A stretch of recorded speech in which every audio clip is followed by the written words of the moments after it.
Este año, con el apoyo de la Fundación Konrad Adenauer, tenemos previsto un ciclo de 4 paneles. Este es el primero. Quisimos cambiar radicalmente la óptica para enriquecer los temas que vamos abordando y entrar en el tema de reforma política. Los que tenemos previstos para el resto del año tocan temas de desarrollo, competitividad y política de cuidado. Permítanme hacer una referencia al tema de fondo que nos está convocando, ¿no? El tema que hemos dado a llamar la reforma política.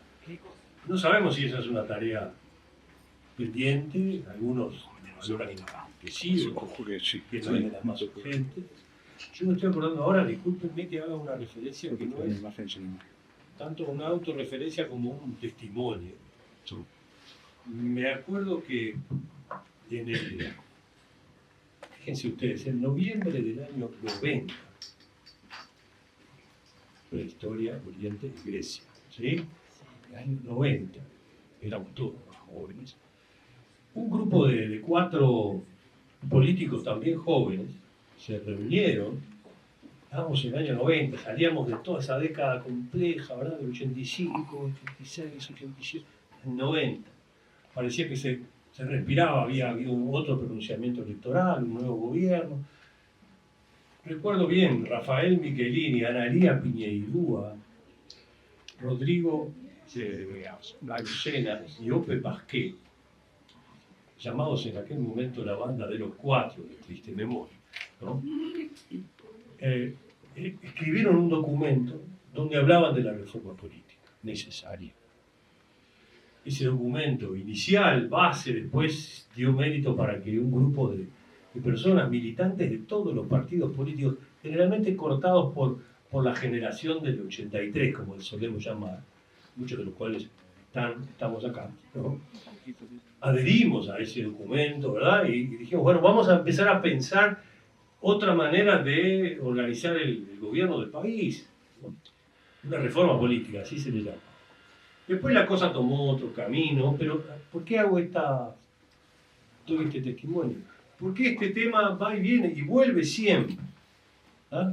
Y este me parece que es un buen momento estamos suficientemente lejos de las elecciones, ¿sí? Es un buen momento como para pensar esto en términos lo más libre que podamos. Por eso es que hemos convocado a este evento, a esta conversación, ¿no? Primero vamos a escuchar al licenciado en Ciencia Política, Marcelo Sosa. Vamos a empezar, ¿por qué reformar? ¿Por qué reformar en un país que tenemos una democracia consolidada, que los partidos han tenido alternancia, han salido del gobierno, han vuelto al gobierno y todo ha transcurrido como se esperaba, sin ningún problema? ¿Por qué? Primero porque aún siendo una democracia plena, considerada así por los distintos organismos internacionales, las mediciones internacionales, y que tenemos 40 años de democracia ininterrumpida, no nos podemos conformar con eso, porque las situaciones cambian, los contextos, las sociedades van cambiando, y hoy la sociedad en general demanda con más profundidad, con más urgencia, sobre todo la urgencia, junto con un exceso de información, diría yo entre comillas, porque tenemos un bombardeo de información que es difícil para el ciudadano dirimir qué es lo que está bien, qué es lo que está mal, qué es lo que es correcto, lo que es cierto, lo que es una noticia falsa. Entonces, eso además cruzado por la inmediatez de que todo de que lo que sirve hoy, dentro de 5 minutos ya no sirve, dentro de 5 minutos ya es otra cosa, y entonces todo eso genera desafíos, pero además, yo digo que los principales desafíos están desde el sistema político, sobre todo cuando el sistema político vota, por ejemplo, leyes que tienen que ver con el contralor, con la transparencia, y luego o no se cumplen a medias, o se desvirtúan. Eso genera desconfianza, además de problemas de transparencia, de problemas de gestión muchas veces. Entonces, eso va generando un desgaste en la imagen pública, que ya de por sí los partidos son de los menos considerados por la ciudadanía, y a su vez también estamos viendo un aumento de las personas que tolerarían gobiernos autoritarios, en contrapartida a un decaimiento de los valores democráticos. Entonces, es mejor curarse en salud. Con respecto al Tribunal de Cuentas, la propuesta es que cuando hay una observación del Tribunal de Cuentas que tenga que ver con montos elevados, que habrá que determinar qué se considera montos elevados, pero que sean montos elevados, tenga efectos suspensivos sobre esa acción, que el organismo no pueda reiterar el gasto, que es lo que se hace habitualmente. Porque termina siendo el Tribunal de Cuentas y sus observaciones un saludo a la bandera. O sea, se hacen y después todos los organismos reiteran los gastos, y eso no está bien porque no se cumple la ley, porque otra vez genera por lo menos dudas en la transparencia, puede generar problemas de gestión, problemas de costos elevados que muchas veces se disparan. Entonces, sería bueno que siempre se atendieran las observaciones del Tribunal de Cuentas, pero por lo menos para cuando tienen montos elevados tenga efectos suspensivos, y que solamente la Asamblea General o la Junta Departamental, si fuera el caso de que fuera a nivel departamental, pudiera levantar esa observación con una mayoría especial de 2/3, cosa de tener un amplio respaldo político. La siguiente tiene que ver con los cargos gerenciales en los entes autónomos, servicios descentralizados, personas de derecho público no estatal, empresas privadas de propiedad estatal. Todo eso está bien que haya en el nivel político, que haya cargos de designación política, de confianza política, para los directorios. Esos son los que marcan la política a seguir. Después la gestión está encabezada por los gerentes y tendría que ser profesional, tendría que ser totalmente con criterios profesionales, con criterios de buena gestión, nombrar a los mejores, y para eso lo que se propone es que haya concursos abiertos de oposición y mérito para seleccionar el personal en esos cargos gerenciales. No veo por qué tiene que ser de carácter político, de confianza, porque si no, también la ciudadanía empieza a ver y dice, bueno, ahí se guardan algo para repartir entre los políticos, entre los distintos partidos, y también eso genera desconfianza. Además, es un tema de equidad, que para que todo aquel ciudadano que esté en condiciones de estar en uno de esos cargos pueda competir y pueda acceder. Uruguay tiene una larga tradición del uso de los instrumentos de democracia directa, que por supuesto siempre compiten en su legitimidad con la democracia representativa, pero todos estamos de acuerdo que cuando la democracia representativa lleva a la consulta ciudadana algún tema, ya sea porque la Constitución lo dice así o porque o hay un referéndum, todos creemos que el soberano es la ciudadanía. El voto ciudadano es el que define. Entonces, debería ser lo que se haga de ahí en más, tenerlo en cuenta, y no tratar de legislar después en esos mismos temas, tratando de ganar en la liga lo que se podría en la cancha, para decirlo en términos futbolísticos, aunque no, quizás no es el mejor momento para decirlo en estos términos, pero bueno. Pero para que se entienda, no es perdimos en las urnas, voy a tratar de ir por otro lado. Entonces, algo razonable parece ser que se prohíba por el periodo que está transcurriendo desde el momento en que se hace el referéndum o plebiscito y todo el periodo siguiente, hasta finalizar el periodo siguiente. que eso en términos prácticos son poco más de 5 años, 6 años, 7 años, 8 años en los casos, y por lo menos de la historia que tenemos, más de eso no es, parece razonable. Y hay, en el derecho comparado, hay en Italia, para los referéndums se prohíbe por 5 años legislar sobre el mismo tema. Y en el estado de Arizona, en Estados Unidos, se prohíbe directamente legislar y solo se puede si se trata del mismo asunto en la misma orientación que se había propuesto al referéndum y por 4/5 de la Asamblea, o sea, del Congreso. Entonces, es muy exigente. Yo acá estoy proponiendo que sean por 2/3 de los integrantes de cada Cámara de la Asamblea General. Pasamos ahora a los temas más electorales. Disculpen que voy rápido, pero el tiempo es acotado. Elecciones nacionales y balotaje. La propuesta es que cuando hay un partido que gana en las elecciones, es el más votado en las elecciones nacionales de octubre, y con ello logra la mayoría parlamentaria en ambas cámaras, no se haga balotaje. Porque yo creo que primero es innecesario, porque todos sabemos cómo va a terminar, todos sabemos que va a ganar el partido que tuvo la mayoría parlamentaria, porque por no perder votos o perder un poco nada más, ya le basta.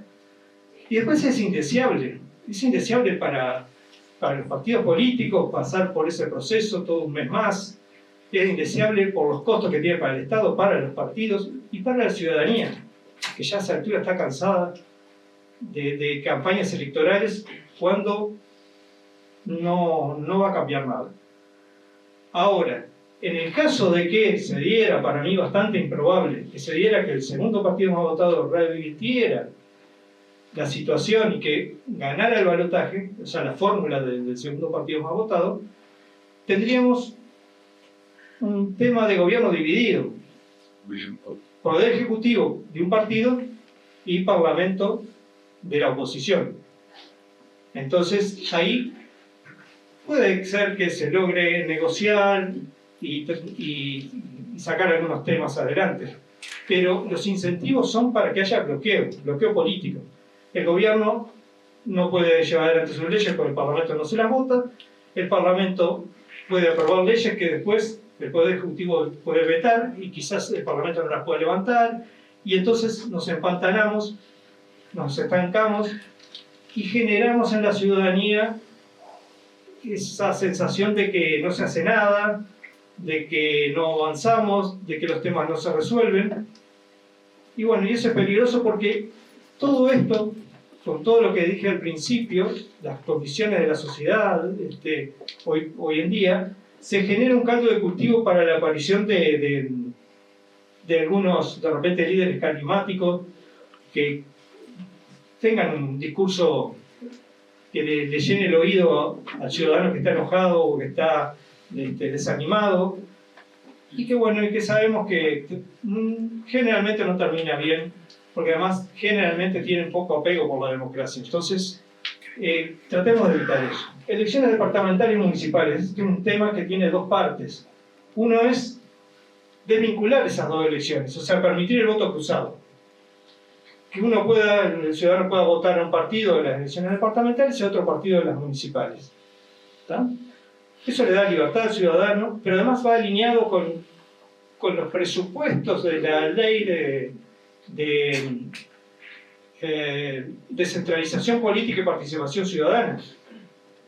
Los argumentos cuando se votó esa ley era que el ciudadano en el municipio podía votar al mejor vecino. Y muchas veces el mejor vecino no está dentro de los dos partidos que generalmente disputan la elección departamental. Entonces tiene que optar a quién vota, a uno o a otro. Generalmente prefiere votar el nivel departamental, elegir al intendente y vota en blanco en lo municipal. Eso además genera una concentración del poder en el nivel departamental. O sea, genera una concentración de poder en el intendente, en los candidatos a intendentes, en la estructura de los partidos a nivel departamental, en contra del nivel municipal. Entonces, eso creo que sería muy positivo seguir al voto cruzado. Después la mayoría automática de la Junta Departamental. Creo que ya es hora de terminar con ese beneficio que tiene el partido del intendente, por varios temas. Uno, por la representatividad. Hay sectores de la sociedad que quedan sin representación en la Junta Departamental. ¿Está? Después, hay un tema de transparencia. Si la oposición no puede votar y presentar cosas, si el partido del intendente siempre tiene mayoría, es difícil la transparencia y controlar la gestión. Cuarto secreto, para que el votante pueda seleccionar desde una pantalla a su partido, a su candidato, a su hoja de votación. Cuando la selecciona se imprime y luego eso lo pone en el sobre de votación y sigue todo tal cual está. Incluso no tiene por qué quedar eso grabado, o sea, no tiene por qué quedar, porque no tenemos problema con la información bastante rápida que la Corte Electoral saca en pocas horas. Y lo otro es que los partidos políticos dejarían de imprimir las listas. Entonces, no tendríamos esos 35 o 40 millones de listas que se imprimen por cada elección. Eso tiene beneficios desde el punto de vista ambiental, sin duda, por la menor cantidad de papel, tinta, todos los demás insumos que se usan. Tiene impacto en la competencia porque es mucho más equitativo con todos los partidos y con todas las agrupaciones dentro de los partidos. Y también genera esa cuestión de innovar sin cambiar la esencia, ¿verdad? Que me parece que es importante. Yo estoy muy preocupada por las corrientes que uno percibe más organizadas o menos organizadas de antipolítica. O sea, es muy fuerte el discurso y las redes sociales lo amplifican mucho más. Y por algo además es que los políticos junto con los sindicatos estamos abajo de la tabla. Quiere decir que lo que colabore a la transparencia es bueno. Ahora, hay algo que no podemos evitar, porque eso forma parte de nuestra cultura institucional, y la cultura institucional es lo más difícil de cambiar, que es que el ciudadano vota cada 5 años, se va para su casa y cree que se terminó sus responsabilidades. Y además, con el criterio estatista que tiene nuestro país, que no voy a discutir con mis amigos los machistas, pero todo tiene que venir del Estado de una manera bastante patológica que yo creo que ahora tenemos que empezar a discutir, porque claramente cada vez es más difícil satisfacer los requerimientos, que le voy a decir al secretario de la Presidencia, que nunca dejamos contenta a la población, ¿no? Porque la población normalmente confunde Estado con gobierno, con partido. Entonces, en esa confusión, en esa bolsa, entramos todos y se corren riesgos graves. Yo ya lo viví antes de la dictadura, los militares cuando dieron el golpe de Estado, más allá de todas las situaciones que se dieron, yo tenía 20 años. Con lo cual se sabe exactamente mi edad y no lo oculto nunca. La población estaba en situación de acuerdo. El que no lo quiera ver, que se engañe. Pero la antipolítica era una columna vertebral, con otros intereses, otra realidad histórica, lo que quiera.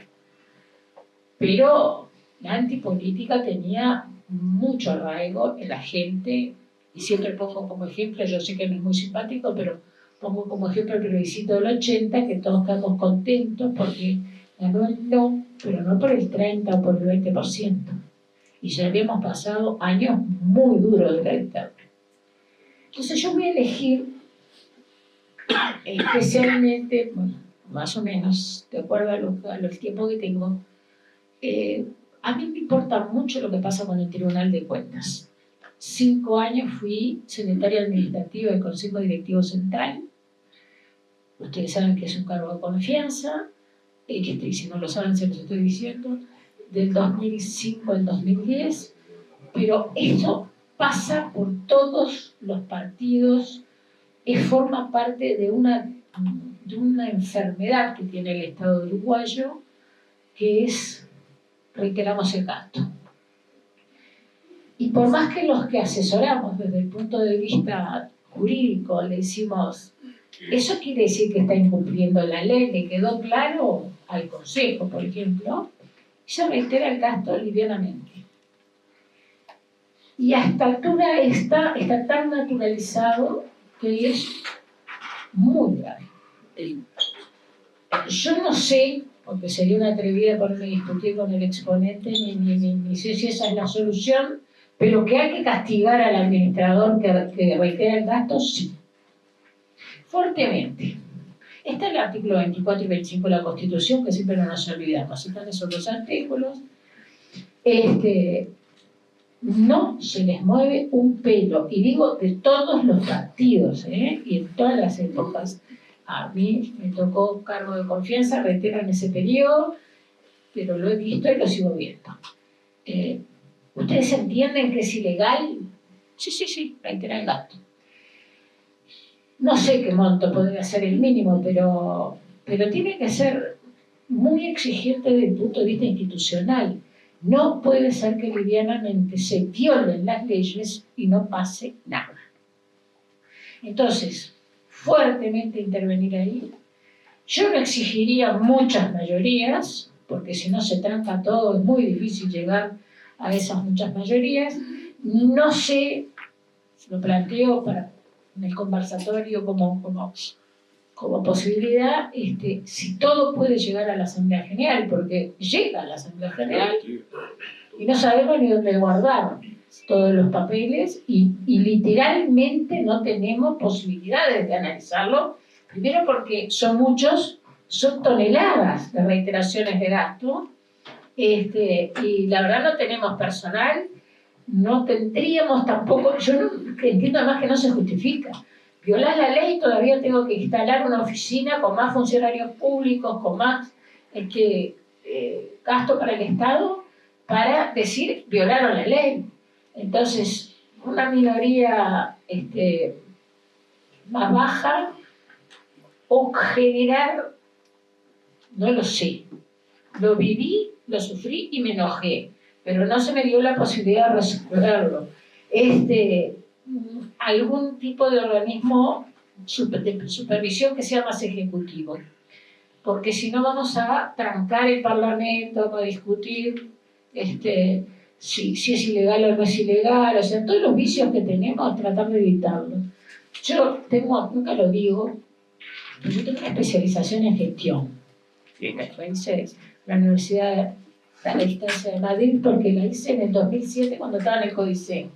Y veía cómo en el Uruguay la gestión no es una especialización. Ahora hay más posibilidades de estudiar. Y yo creo que la gestión, no sé qué porcentaje le diría, pero es el 80% del funcionamiento adecuado del Estado. Porque somos muy de hacer leyes, y en realidad hacemos muchas leyes, decretos reglamentarios, y gran parte de todo se resolvería por gestión. Y eso me parece muy importante, terminar con la recuperación del gasto, pero de una manera más ejecutiva. Obviamente que no es antidemocrático lo que estoy proponiendo, porque ya está la opinión de los ministros del tribunal, que estudian y tienen la formación adecuada, y bueno, y por ahí va la cosa. Pero hacerlo, no dormirnos en los laureles, porque es impresionante además el costo del Estado. Entonces, y la gente lo canaliza por el Parlamento, precisamente. Yo averigué que somos, no lo sabía, nunca lo había pensado, que somos el 0.0041 del gasto del Estado, no se mueve la aguja, pero vayan a convencer, y sobre todo a todos los que generan esos discursos populistas y peligrosos, muy peligrosos, porque el populismo es peligroso, los outsiders son peligrosos. Así que esa es una de las cosas. Y la otra, que ya, lo dije el periodo pasado, creo que estabas vos como senador, el Pacho de Alejandro, cuando se trató la ley de ingreso a los gobiernos departamentales, el concurso. Está bien. La constitución es clara, con 2/3 se puede regular, no es inconstitucional, pero los intendentes en el Uruguay tienen mucho poder. Parece que siempre me lo voy a agarrar contigo, Tabaré, mira, allí está, ex intendente. No, pero con los pies me la agarro. Claro, si uno recuerda que se recoge la tradición, que eran los viejos jefes políticos y departamentales y el jefe de policía, es decir, eran verdaderos señores feudales. Y esa cultura, que a veces se confunde con la descentralización, que no es lo mismo, lleva a que sean muchas veces compartimentos estancos y además dificulta, y eso ahora quienes están en el Poder Ejecutivo lo vivirán, el entender que este no es un país federal, es un país unitario. No quiero hacer referencias históricas, menos frente a un gran profesor como Rila, pero digo, somos un país unitario. Entonces, está bien defender la autonomía municipal, pero no me gusta que los intendentes tengan un poder que a veces es superior, muchas veces a algunas posibilidades que tiene el Poder Ejecutivo de ingresar a algunas problemáticas departamentales. Por eso yo propuse, no te vas a acordar, pero yo propuse cuando hice el informe de esa ley, que no la votamos en ese momento, porque no me pareció bueno el proceso de usar, terminemos con las mayorías automáticas de las juntas. No puede ser que el Uruguay, que es un ejemplo en el mundo, y en especial en América, y desde que tenemos una organización a comienzos del siglo XX, y la Constitución del XVIII, bueno, sabemos todo el proceso muy interesante de formación de la Constituyente y todo lo demás, que tengamos, no lo tenemos en ese momento, pero digo, que tengamos representación proporcional, que España, por ejemplo, no tiene, porque si tenés menos del 5% del electorado no tenés representación, y si nosotros tenemos la representación proporcional, yo creo que gran parte de los problemas que se dan en las intendencias, y no hago ningún distingo de partidos políticos, porque es un problema de cercanía con el ciudadano. El intendente vive con sus votantes. Ni que hablar los alcaldes, pero pensemos en la intendencia. Yo creo que eso es una reforma rápida que hay que hacer, pero de verdad cortaría muchos problemas de gobierno, cortaría muchos procesos de corrupción que los hemos naturalizado, y que en realidad, si uno se pone a analizar en profundidad, no debiera naturalizarse, pero se parte de la base, incluso la justicia, el sistema de justicia, lo que busca es saber si hubo enriquecimiento o no. Pero esas gauchadas que se parecen mucho a cosas que no son lo más correcto para un Estado que quiere ser moderno y quiere que la población respete a los gobernantes, creo que es la segunda reforma a la que yo le daría prioridad, que además es muy fácil de implementar si es que convencemos a los intendentes. Que no va a ser fácil, pero hay que tratar de hacerlo. En general, todas las reformas propuestas son tendientes a la cristalinidad, pero yo voy a dejar esto, termino con esto, porque elegí dos, y así mis compañeros del tiempo que nos adjudicaron, no repitamos esos discursos populistas, antidemocráticos, que a veces uno mismo se siente en la bronca de no me resuelven los problemas, no tengo posibilidades de que las cosas se resuelvan con la rapidez que quiero. Yo siempre pienso que los partidos políticos son la mayor fortaleza de la democracia. Entonces, el discurso antipolíticos en realidad es un discurso contra la democracia. A la corta o a la larga se termina condenando la democracia, ya que nosotros tenemos los partidos fuertes que tenemos, no importa la cantidad de votos, importa la fortaleza, es otra cosa diferente, y que incluso el Frente Amplio y el Partido Independiente, pero el Frente que se formó en el 71 ya está consolidado con un partido orgánico, ¿verdad? El Partido Independiente, con los partidos tradicionales. Yo creo que por ahí va la cosa, y convencemos a la gente que por algo somos una democracia estable, como decía el compañero. Fundamentalmente porque tenemos los partidos más activos de la historia. En primer lugar, quiero felicitar a quienes tienen la inquietud de proponer mejoras en el sistema político, en el sistema democrático, en la conducción nacional.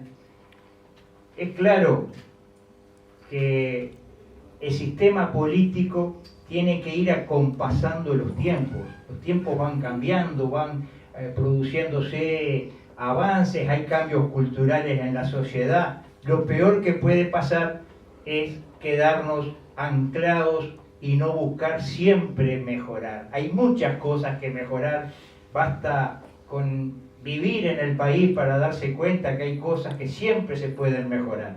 Yo creo que todas las propuestas que fueron presentadas por el licenciado Sosa, creo que todas son buenas y tienden a mejorar la realidad en los distintos aspectos. Podríamos hablar de otra docena más de propuestas en otros temas. ¿Cuántos temas hay que se pueden cambiar de una vez por todas y poniéndonos de acuerdo?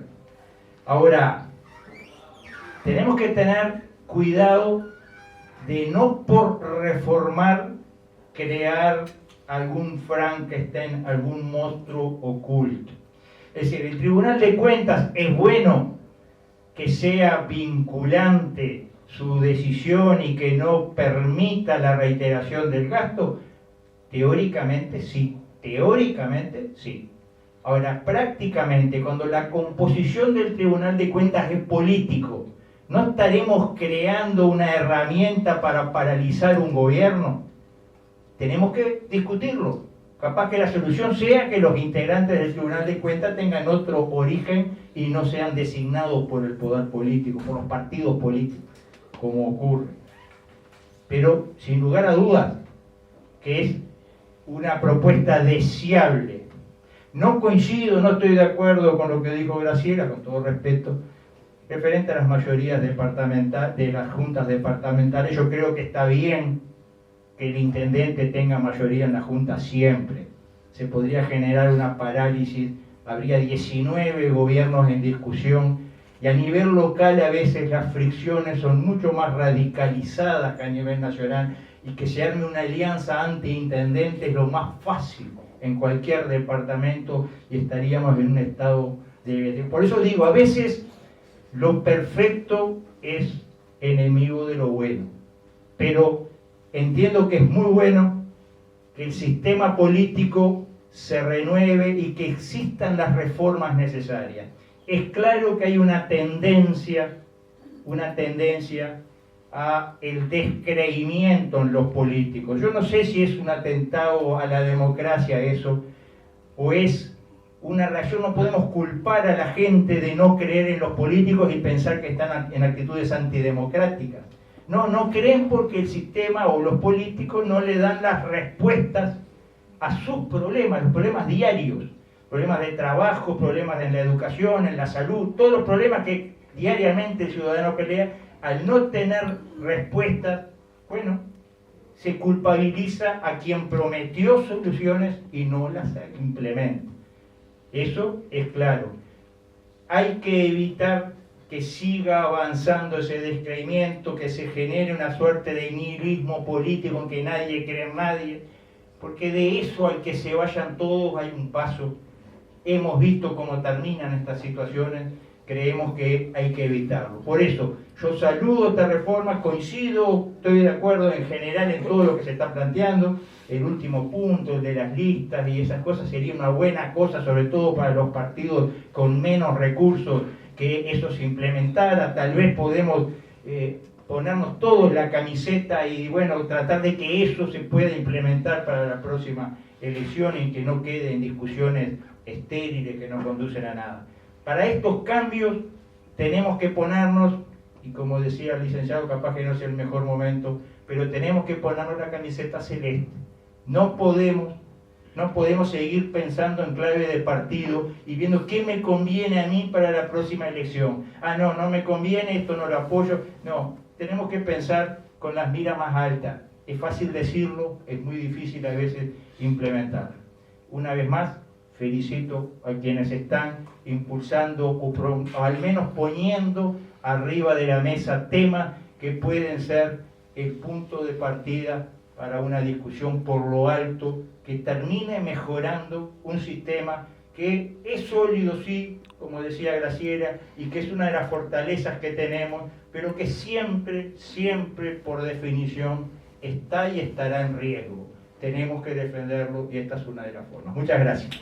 Bienvenido sea que tengamos hoy la posibilidad de poner arriba de la mesa este tema y de buscar entendimientos, porque lo otro que sí es claro también en nuestro país es que las reformas políticas requieren consensos muy amplios. Y es lógico, porque es acordar nada más ni nada menos que sobre las reglas de juego. Y entonces es una buena cosa que el Uruguay tenga como conducta que cuando ocurren cambios del carácter de la política institucional, esos cambios ocurran con un respaldo ciudadano importante que se refleja a través de los partidos, y sobre eso yo no voy a abundar, lo dijeron quienes me precedieron en la palabra. Los partidos uruguayos son un capital fundamental de la democracia uruguaya y es de las cosas más fuertes que hacen que Uruguay califique entre las democracias plenas del mundo.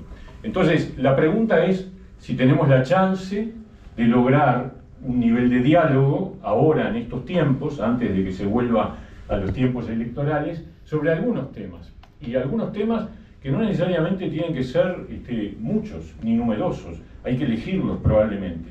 Y quiero decir algo, estamos en el tiempo más largo entre una reforma y otra. Si uno arranca en los tiempos cuando se modificó la Constitución de 1830, nunca transcurrió tanto tiempo sin nuevos cambios.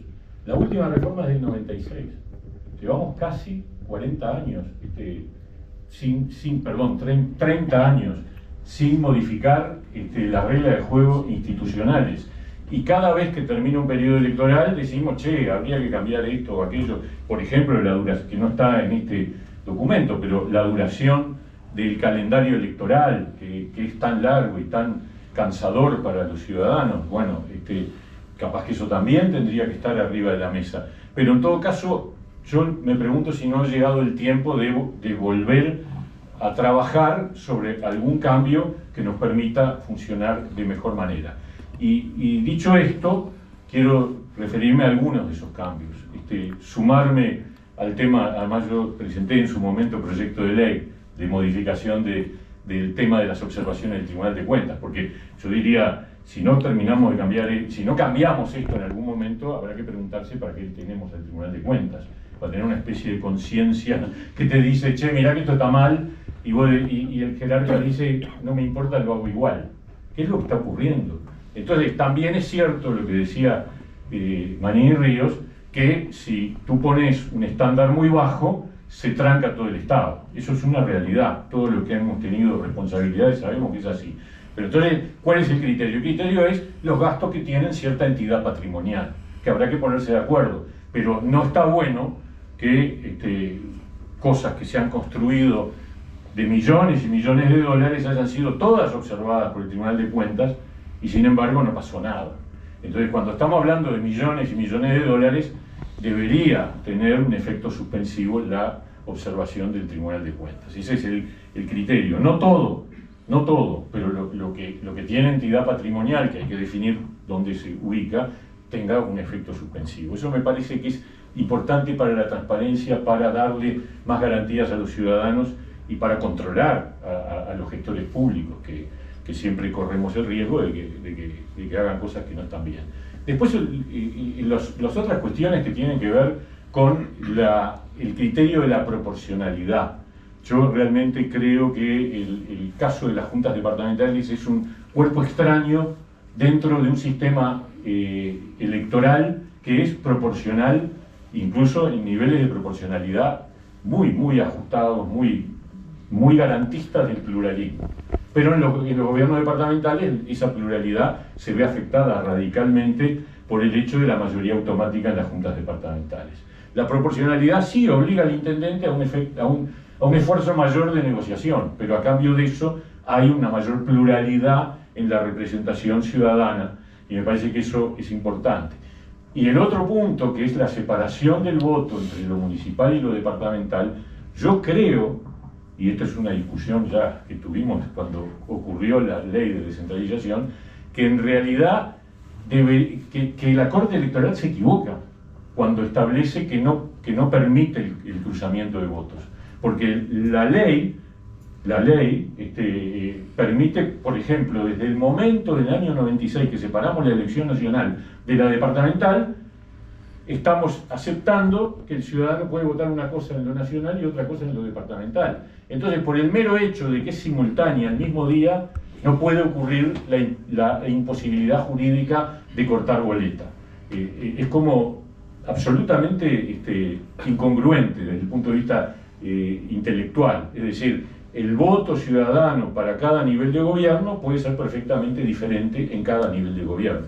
Y que sea el mismo día no debe ser la razón para obligar a que la persona tenga que meter del mismo lema. Entonces, para mí el marco jurídico ya está. Es simplemente que la Corte cambie su criterio de decisión. Y termino con esto, el tema de la forma de votar. Yo creo que debemos ser el único país del mundo en donde el instrumento para votar no está controlado por la Corte Electoral.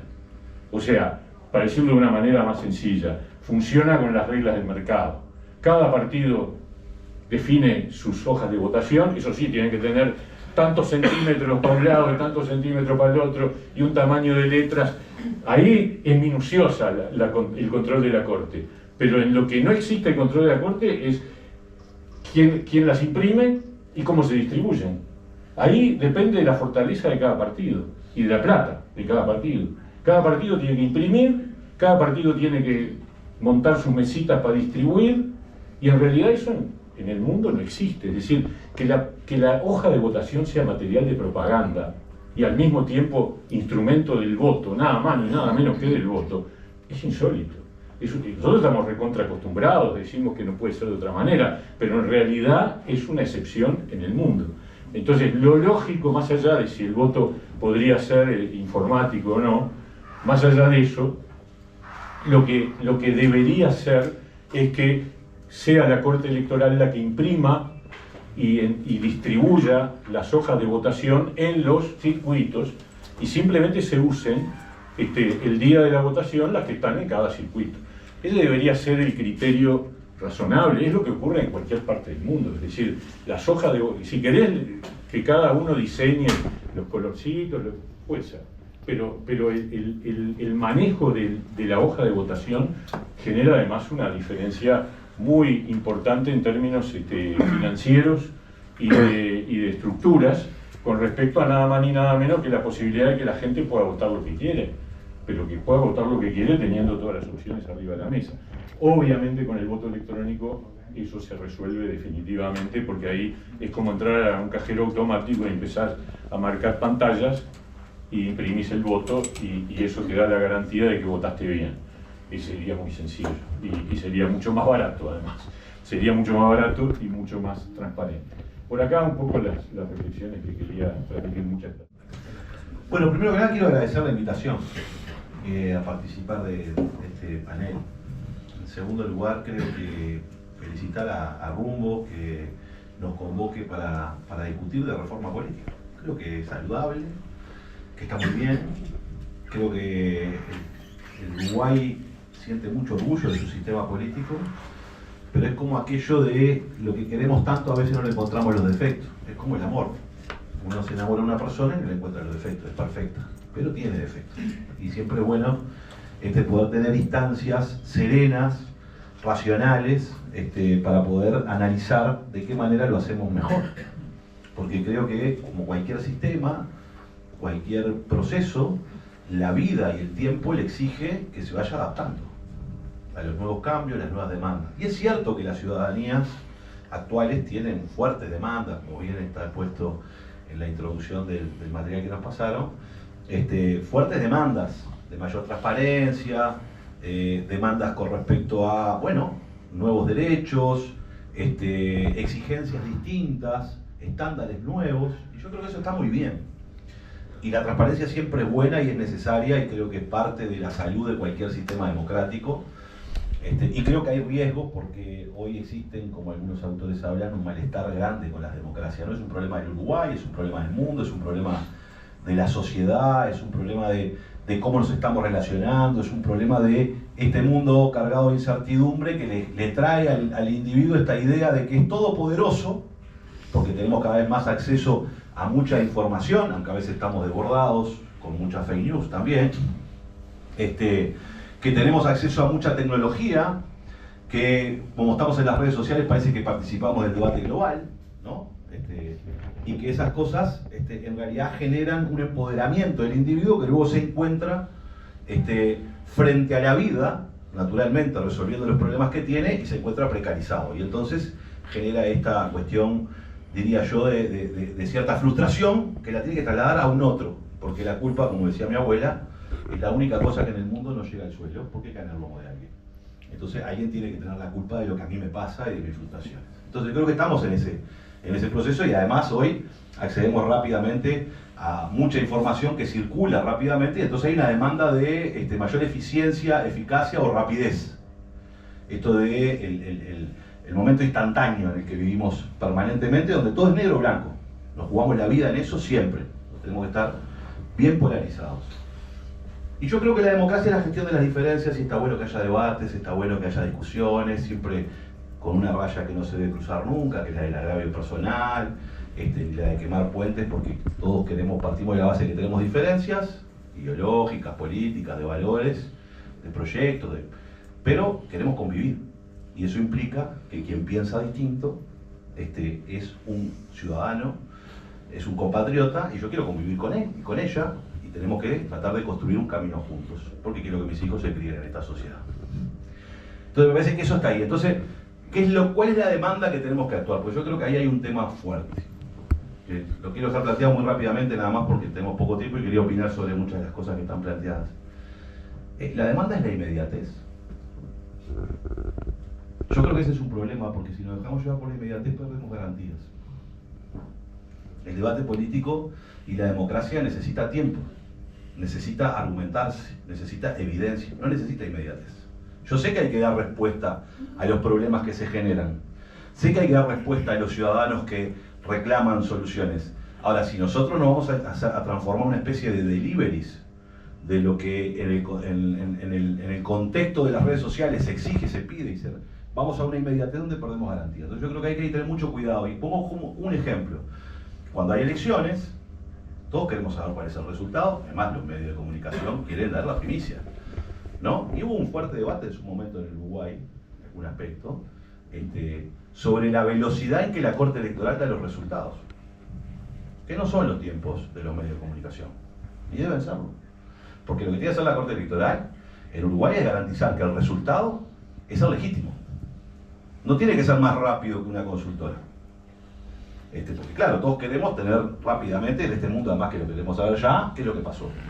Y esto lo pongo porque me parece que es un eje central de la construcción democrática y la política. Si solo todo es inmediatez, y entonces vamos a ir atrás de la inmediatez, vamos a perder muchas garantías. Y yo creo que ahí hay una tensión razonable entre ser, por supuesto, acelerar el proceso. No se trata de que las cosas sean lentas ni que no se dé respuesta rápidamente, pero tenemos que tener mucho cuidado con esta moda de todo inmediato, todo ya, y todo ese presente perpetuo que tenemos, porque si la política entra en eso, vamos a estar jodidos, me parece a mí. Ese es el primer elemento. El segundo elemento, me parece que hay muchas de las cosas que ustedes proponen, que tú propones en el documento, que me parece que están bien en términos de que se discutan y ver de qué manera se resuelve. La del Tribunal de Cuentas es una cosa muy extraña. Desde el 34 nunca más se modificó. Y no es particular que tantas reformas hubieron después del 34 de la Constitución que ninguna reformó la cuestión del Tribunal de Cuentas y sus informes perceptivos. Porque los informes del Tribunal de Cuentas son perceptivos pero no vinculantes. Es esta idea de hay una opinión del tribunal sobre que el gasto que realizó un ordenador, que yo creo que hace uso de su derecho constitucional de reiterarlo, porque la Constitución establece un sistema, y ese sistema lo que hace es que el Tribunal de Cuentas lo que hace es dar una alerta, ¿no? Avisa ¿a quién? A la Asamblea General o a la Junta Departamental en su defecto, que está muy relacionado con un concepto muy profundo, que es la separación de poderes entre el poder ejecutivo y el poder legislativo. Y yo creo que este es un tema bien delicado para que no haya un proceso donde se tranque el Estado, pero ¿quién debe controlar al poder ejecutivo? Es el poder legislativo. No es un órgano que no es electo o que tiene una definición, como aquí se decía, política, ¿no? Que los partidos se ponen de acuerdo por alguna manera. Ese órgano avisa, acá está pasando algo. Entonces, para mí el problema está en que cuando el ordenador reitera su gasto, lo hace bajo su responsabilidad, dice la Constitución de la República. Puede ser política, civil, administrativa. ¿Cuál es el problema desde mi punto de vista? Es que hay que reglamentar lo que dice al final el artículo de la Constitución, dice a sus efectos. Pase a la Asamblea General a sus efectos. ¿Cuáles son los efectos? Entonces el problema no está en el Tribunal de Cuentas, que alerta, que nos dice acá hay un problema, acá puede haber una ilegalidad, o una cuestión que puede ser de forma, sino que lo que está pasando es que el organismo de Contralor no actúa, que es el Parlamento de la República o la Junta Departamental en su caso. Y yo creo que tenemos que trabajar en eso. O sea, más allá de la solución propuesta que puede ser por montos, que dicho sea de paso, ya en 3 oportunidades los legisladores le encomendaron al Tribunal de Cuentas que estableciera un criterio que diferencie, porque dice, usted puede catalogar la observación como urgente consideración. El 125 y 126 del TOCAF establece que el tribunal tiene esa potestad. Yo traté de buscar rápidamente ahora y no encontré ninguna. Que el propio tribunal haya dicho, esto es de urgente consideración. Que establece un procedimiento del TOCAF para ver cómo lo trata. Allí se establece que si es un proceso competitivo hasta cierto monto, ¿no? Creo que la última legislación fue del 20, el último artículo que se puso esto. Si es un proceso de compra directa hasta cierto monto, ¿no? Y establece unos criterios, son 3, 4 criterios que establece el TOCAF, pero que no se utilizan, no lo utiliza el Tribunal de Cuentas. Que no cataloga sus observaciones perceptivas, y cuando son reiteradas por el ordenador, como de urgente consideración. Y ahí voy a otro elemento. Yo creo que hay que trabajar en muchas de estas cosas, ¿no? Y hay que verlas, pero en otras legislaciones, en el Reino Unido o en otros lugares, o en Alemania, el ordenador de gasto tiene que ir a hacerse cargo frente a algún lugar en el Parlamento. Que seguramente no debe ser la Asamblea General, porque va a ser muy difícil juntar la Asamblea General. Pero, de hecho, ambas cámaras tienen una comisión de presupuesto, que se reúne una sola vez al año, durante 45 días arduos. Cada vez que hay rendición de cuentas o ley presupuestal, se integra la Comisión de Hacienda con la Comisión de Presupuesto. Luego la Comisión de Presupuesto no funciona nunca más. Se le podría asignar la tarea de que algunas de las observaciones consideradas por un monto o urgente, las trate la Comisión para que el ordenador de gasto vaya a explicar por qué tomó tal decisión. Y en todo caso, esa comisión especializada en el Parlamento dirá, bueno, esto es un tema que amerita de alguna manera llevarlo a la consideración de las cámaras o no. Pero de lo contrario, lo que termina pasando para mí es que trabajamos sobre qué hay que hacer en el tribunal cuando lo que no está fallando el tribunal, lo que está fallando es el organismo de Contralor. Entonces me parece que ahí hay un debate bien interesante en esta lógica que no tranquemos el Estado. Y pongo un ejemplo, yo inicié mis tareas institucionales como ordenador de gasto con 26 años, secretario general de la Junta de Montevideo. Y tenía una discusión con el contador delegado del Tribunal de Cuentas en la Junta de Montevideo, que era Ricardo Yelpo, una gran persona, miembro del Partido Colorado, un gran amigo, diría yo, además. Yo le decía, pero escúchame, la Junta Departamental le otorga vales de nafta a los ediles para que puedan cumplir su función porque son honorarios. Y el tribunal nos observaba esos gastos porque decía, bueno, que esos viajes de los ediles no eran oficiales. Y yo le decía, ¿cómo voy a hacer oficial un viaje que estoy dando para que recorra los barrios de Montevideo? No puedo hacerlo oficial. Y entonces terminaba siendo observado por una formalidad de que no había un acto. Entonces al final me decían, bueno, la solución a esto, señor secretario, es que una vez al mes la Junta oficialice todos los viajes de los ediles. Bueno, no, eso, ahí hay que cambiar la ley en realidad. No, porque a veces lo que nos pasa es que no cambiamos algunas leyes que impiden la gestión eficiente, sin perder garantía, entonces quedan ahí, entonces como total me van a observar y yo lo voy a reiterar, listo, no trabajamos lo que tenemos que trabajar. Bueno, lo dejo como, y creo que ya ocupé mucho tiempo. Quiero decir 3 cosas más. Para mí la idea de la proporcionalidad en la representación política es clave en la democracia, y yo creo que no está mal que el intendente no tenga, o la intendenta, no tenga mayoría automática. Ahora eso implica una modificación de cómo conseguimos el gobierno departamental. Porque el gobierno departamental generalmente lo asimilamos al gobierno nacional con separación de poderes. Y la verdad es que el gobierno departamental es el intendente actuando con la Junta. Por eso tiene mayoría automática el intendente. Porque no hay decreto departamental que no pase por la Junta. A diferencia de lo que sucede en el caso del Poder Ejecutivo, el gobierno nacional, donde hay decretos y hay leyes. Las leyes tienen que ir al Parlamento. Pero en el caso de los gobiernos departamentales, todas las decisiones del intendente, los decretos departamentales, tienen que pasar por la Junta. Entonces yo creo que si se piensa en que no haya mayoría automática, habría que pensar en un nuevo diseño del gobierno departamental, de qué potestades puede tener el intendente o la intendenta, y cuáles necesariamente tiene que pasar por la Junta por aquello de que es un símil entre el Parlamento Nacional y el Poder Ejecutivo, cuando en realidad el diseño constitucional establece cosas distintas. Déjeme decir telegráfico 3 cosas. Me sale al lado conservador. Para mí lo de las listas es parte de la cultura nacional, es parte de la lógica militante, es el mejor volante que crean los partidos, ¿no? Y yo no estoy en contra de la tecnificación, pero también veo países en el mundo que han ido hacia atrás, también por dudas razonables sobre justamente el voto electrónico. Yo creo que es un tema relevante, es un tema muy importante, es un tema en donde creo que con aquello de que lo que funciona bien, dejar lo que funcione, quizás el punto es que, bueno, discutir la responsabilidad de la Corte Electoral en que estén las listas allí. Creo que hay otro tema que está relacionado con esto, y son las famosas colectoras que se intentó resolver en algún momento con lo que fue la ley de lemas, en donde se paró la acumulación. Y hoy tenemos que los ciudadanos llegan, en cualquier momento van a tener que hacer una cosa gigantesca para que los ciudadanos puedan encontrar su lista, porque se pululan listas de todo tipo y color.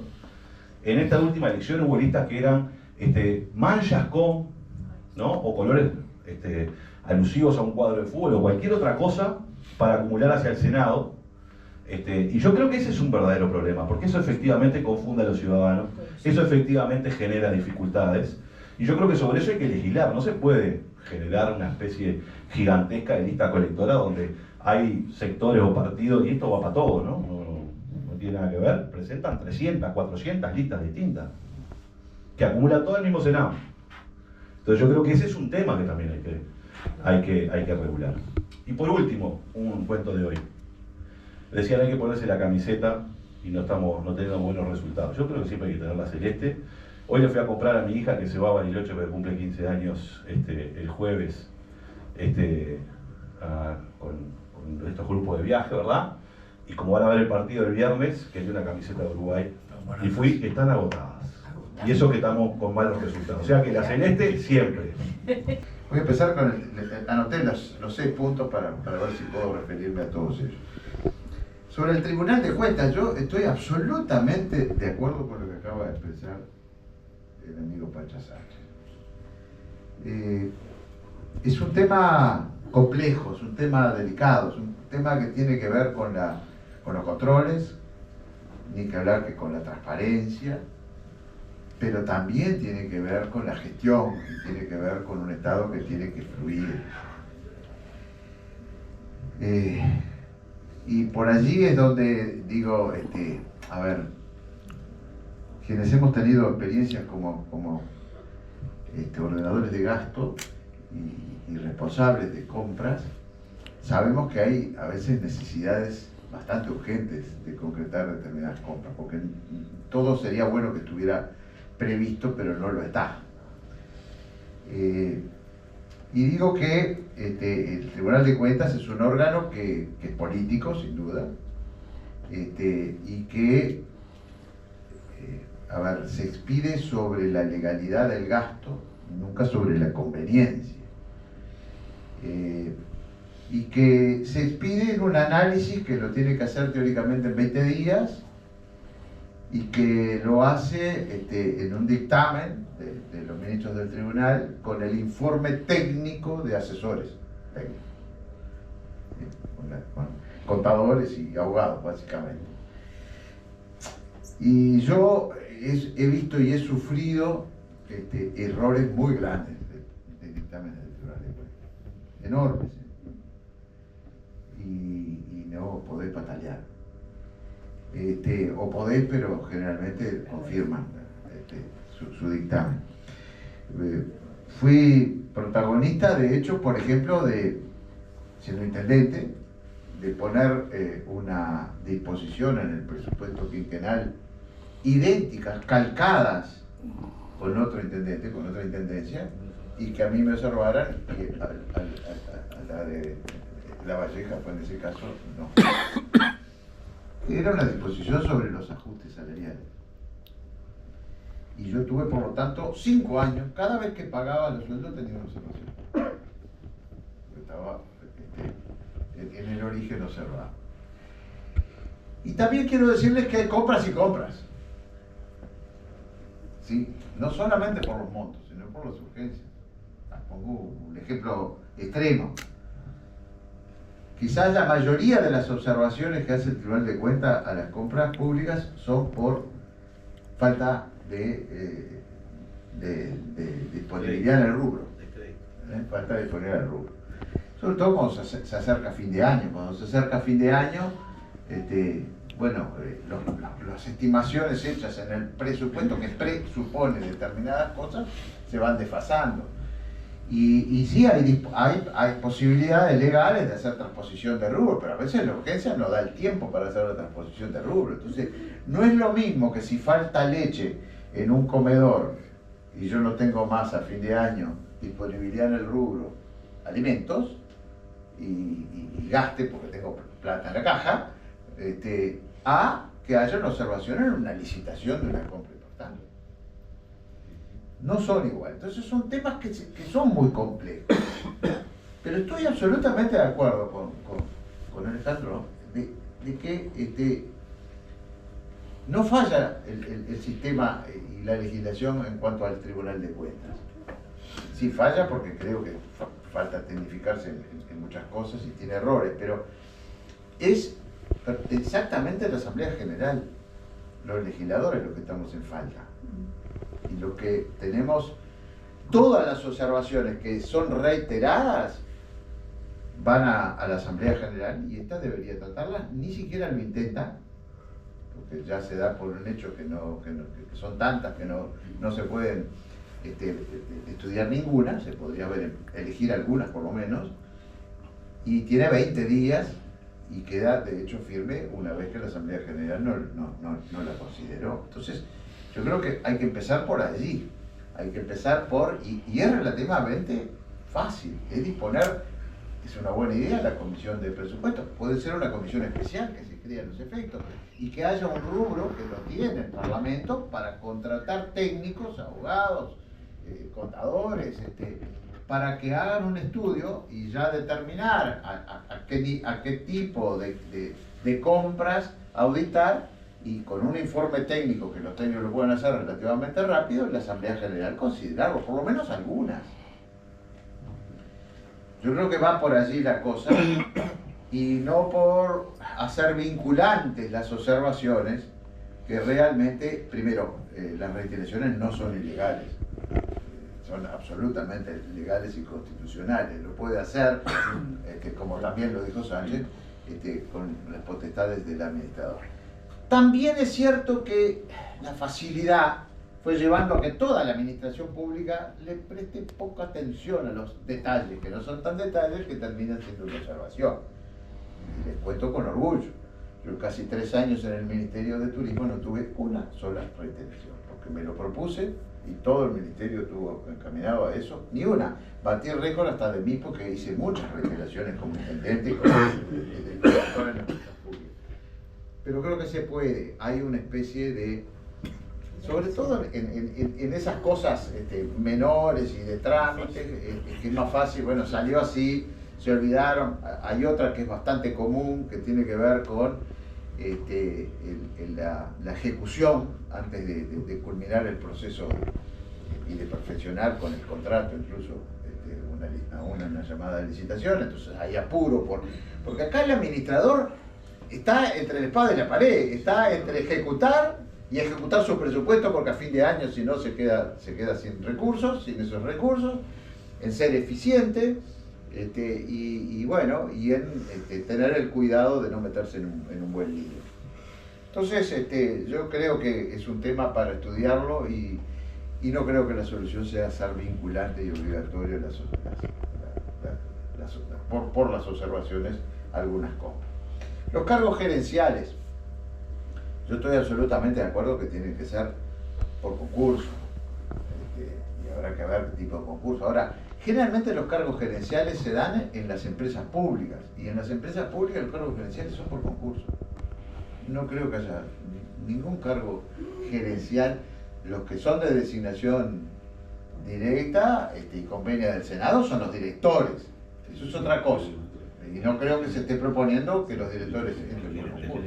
El gerente general lo designa el director. El gerente general tiene distintas características. Algunas son de designación directa, otras son cargos de confianza.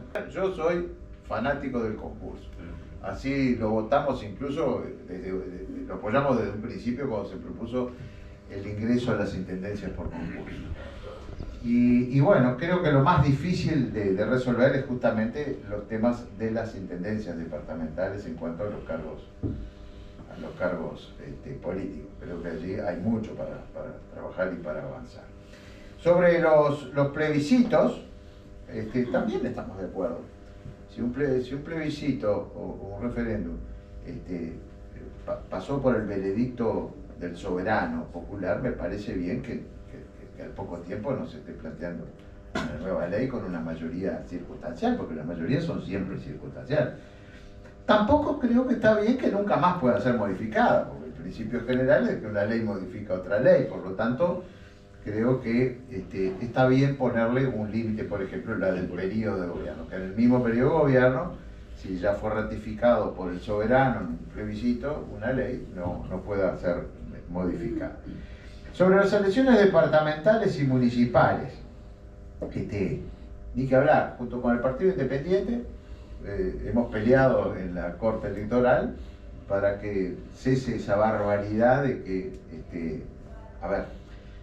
el objeto de la democracia, de un Estado democrático y republicano, es poner en el centro al ciudadano, y el otro valor fundamental es la libertad. Cuanto más libre sea el ciudadano, mejor, y más para elegir.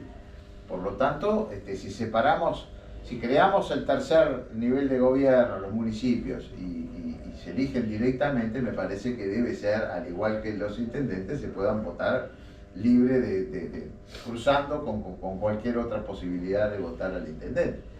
Eso limita mucho la libertad. Incluso hace que mucha gente no vote un intendente para poder votar solo un alcalde, o viceversa. En cuanto a eliminar la mayoría automática en las juntas departamentales, tampoco estoy de acuerdo. También coincido con Sánchez. Estamos coincidiendo. No, pero yo estaba de acuerdo con Él él. estaba de acuerdo. Ah, ¿vos estabas de ¿Me acuerdo? escuchaste? Manini fue. No. ¿Quién fue? Fue Guido.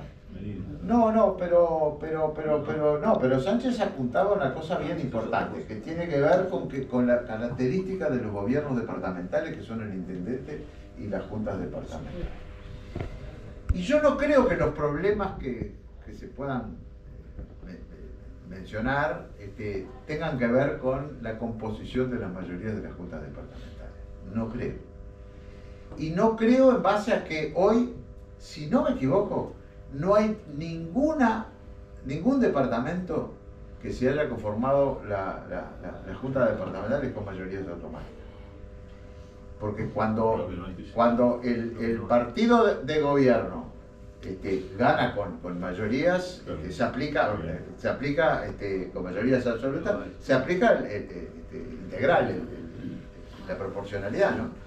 Yo creo que todos han pagado más de 16 ediles actualmente. No me acuerdo de ninguna.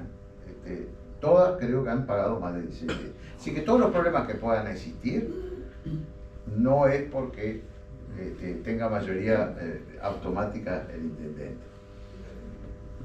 El intendente no tiene las mismas, y eso también lo dijo Sánchez, no tiene las mismas posibilidades de gobernar sin mayoría que un gobierno nacional. No tiene los decretos. No tiene esos otros escapes.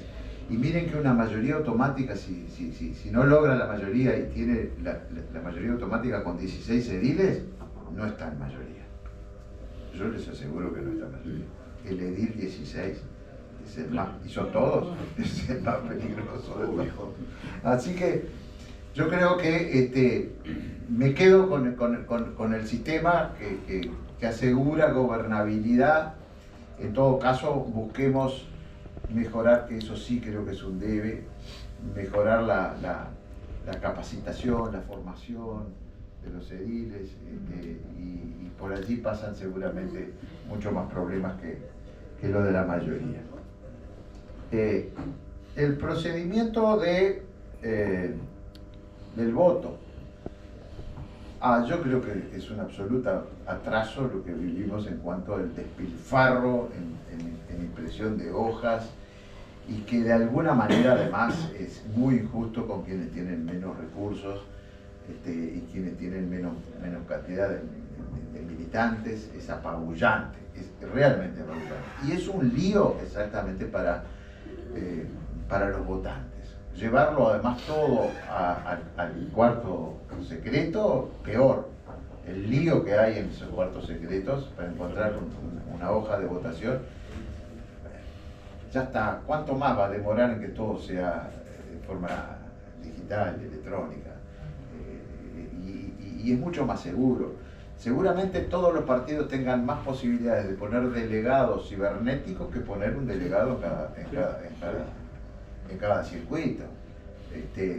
Y además, si se usa el sistema brasileño de que se digita los candidatos que voy a votar, se imprime, queda un doble control, lo que votó en la computadora y el papelito que pone en la urna. Me parece que eso da mucha seguridad, es mucho más económico y mucho más democrático. Por lo tanto, bueno, se me terminó el tiempo, me está chillando la alarma. Gracias a todos. Yo creo que ha sido muy interesante, hay experiencias distintas, experiencias de vida, experiencias políticas, experiencias administrativas distintas, y sin embargo creo que todos quienes han hablado han coincidido en un fondo, una inspiración, un espíritu, diría yo, reformista en algún sentido, incluso realista en el sentido, bueno, a ver qué es lo que se puede hacer, ¿no? Y que detrás de cada intervención había también una conciencia de los límites. Hay que registrar esto, hay que pensarlo, hay que volver a lanzarlo al ruedo. Yo creo que uno de los riesgos más grandes que tienen estos temas institucionales es la autocomplacencia, ¿no? Es decir, que Uruguay es un país maravilloso, tiene la mejor democracia, en el ranking está bárbaro, es una full democracy, está genial, tiene los partidos más antiguos, y ahí nos instalamos en una cosa muy peligrosa, ¿no? Pasaron 30 años de la última reforma. Yo tengo una preocupación que queda para seguramente otra tenida como esta, es las ciudadanías, y América Latina me parece que es un ejemplo, pero no solo América Latina, se están polarizando mucho, ¿sí? Se están polarizando mucho. Y eso no me parece, pero es una opinión, muy bueno para el pronóstico de la democracia. Y ¿tiene eso algo que ver con los diseños de las instituciones y la forma como las instituciones se arman, cómo se elige a los gobernantes? ¿O no tiene nada que ver? ¿sí? ¿O es un momento de la civilización política en el que estamos que conduce a la polarización?